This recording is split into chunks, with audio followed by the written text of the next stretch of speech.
ऐसा लगा अंत में बताइएगा जरूर। अरे बहू, चाय ले ले, उठ जा बेटा।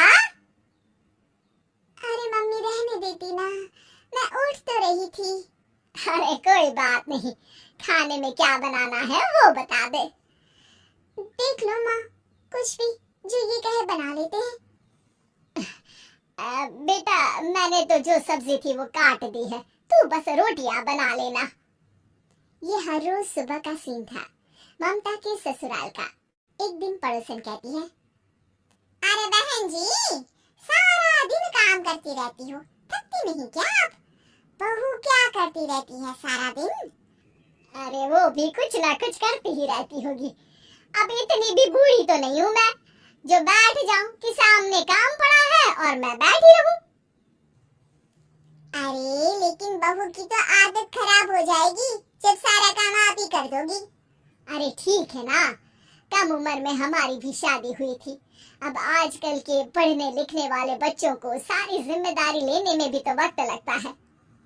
बहू है तो क्या हुआ, मेरी बेटी की उम्र की ही है ना। एक उसे भी देख लो, चाय बनाने के सिवा आता ही क्या है। ममता से सारी बात करती है। हाँ मम्मी जी ही ज्यादा काम करती हैं, इसमें कोई दो राय नहीं है। लेकिन मैं भी क्या करूं, ऑफिस और घर के बीच जो वक्त मिलता है उसी में काम कर लेते हैं, है ना। दिन बीत रहे थे, सास बहू के बीच की बॉन्डिंग अच्छी थी। लेकिन जब बहू माँ बनती है तो जो थोड़ा बहुत काम किया करती थी वो भी छोड़ देती है। बहू ये ले, तेरे लिए बनाया है, इसको खाने से बच्चा और तू दोनों स्वस्थ रहेंगे। ठीक है माँ जी। माँ जी, वो बच्चे के लिए गद्दे जो सूख रहे हैं ना छत पर, जरा ले आइए ना। तभी वहाँ पति आ जाता है। अरे माँ रुको, मैं ले आता हूँ, तुम मेरा खाना लगा दो। माँ किचन में चली जाती है। पता है, बगल वाली डॉली है ना, वो लोग हमारी साइड के हैं। उसकी सास ने तो उसकी हड्डियों को मजबूत करने वाले लड्डू बनाए हैं। उसे भी बच्चा हुआ है ना। पता नहीं मम्मी जी क्या पानी सा उबाल कर दे देती है, मैं तो बस वही खा लेती हूँ।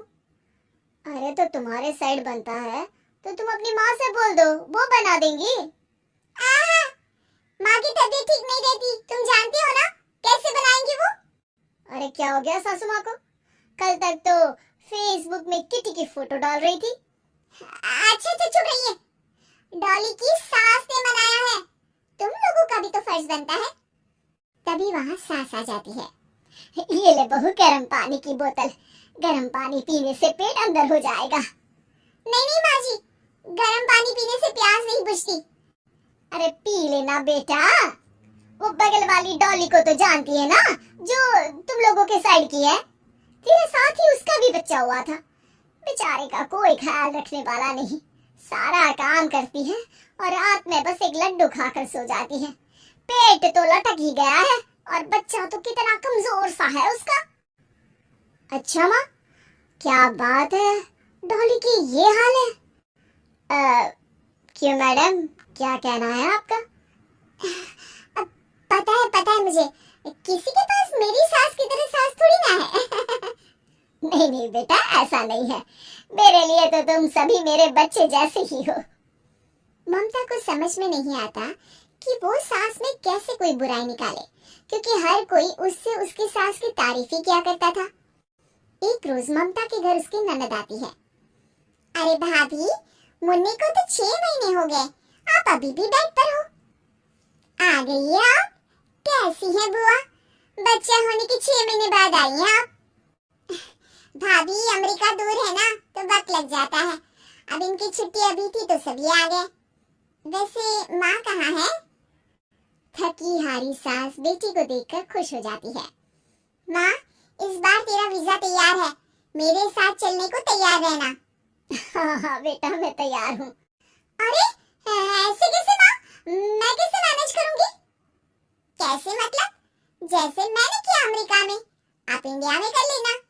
वैसे आपका तो मायका भी पास ही में है ना। हाँ वो तो है, लेकिन माँ के पास वक्त नहीं होता, ईश्वर भक्ति में उनका सारा समय चला जाता है। भाभी, बेटी परेशान हो तो माँ का ध्यान आरती में कैसे वैसे भी अब माँ को मैं अपने साथ ले जा रही हूँ। माँ को विदेश घूमने का शौक है ना। ममता मन मारकर चुप हो जाती है, लेकिन मन ही मन सोचती है कि वो कैसे सारा काम मैनेज करेगी। पति का खाना, नाश्ता, मुन्ने को नहलाना धुलाना, फिर रात भर इसके लिए दूध तैयार करना। माँ तो सारा काम करती थी। हे भगवान, ना भाई ना। क्या हुआ भाभी? क्या सोचकर ना भी ना कर रही हो? अरे कुछ नहीं, बस बच्चे के बाद से ही कमजोरी ज्यादा हो गई है ना, तो अचानक से बड़बड़ाने लगती हूँ मैं। अगले दिन ममता अपनी माँ को फोन करती है। राधे राधे। माँ मैं क्या करूँ? मेरी सास तो अमेरिका जा रही है बेटी के पास। अब घर का सारा काम, बच्चा, सब कैसे मैनेज करूंगी? तू आ जाना माँ कुछ महीनों के लिए मेरे पास। अरे ना ना ममता, मेरे बस की बात नहीं है काम धाम। अरे तू तो जानती है ना, मैंने तो तेरे भाई की शादी भी गरीब गांव की लड़की से इसीलिए ही की थी कि वो चुपचाप घर का सारा काम करे। वैसे भी अब तो आदत भी नहीं रही मेरी काम करने की। ममता को माँ पर बहुत गुस्सा आता है। ठीक है माँ, देख लूंगी मैं, लेकिन मेरी मुसीबत के वक्त आप मेरा साथ नहीं दे रही है। अब भूल जाना मुझे। ममता गुस्से में आकर फोन रख देती है और रोने लगती है, लेकिन बेचारी करे भी तो क्या। अब सास और ननद दोनों घर का काम करते, नेहा आराम करती, लेकिन अब आराम में भी उसे चिंता रहती। और फिर वो दिन भी आ जाता है जब ननद का जाने का वक्त आ जाता है। भाभी मैं जा रही हूँ, अपना और मुन्ने का ख्याल रखना। ममता सास को देखती है और गले लगकर रोने लगती है। माँ जल्दी आ जाना।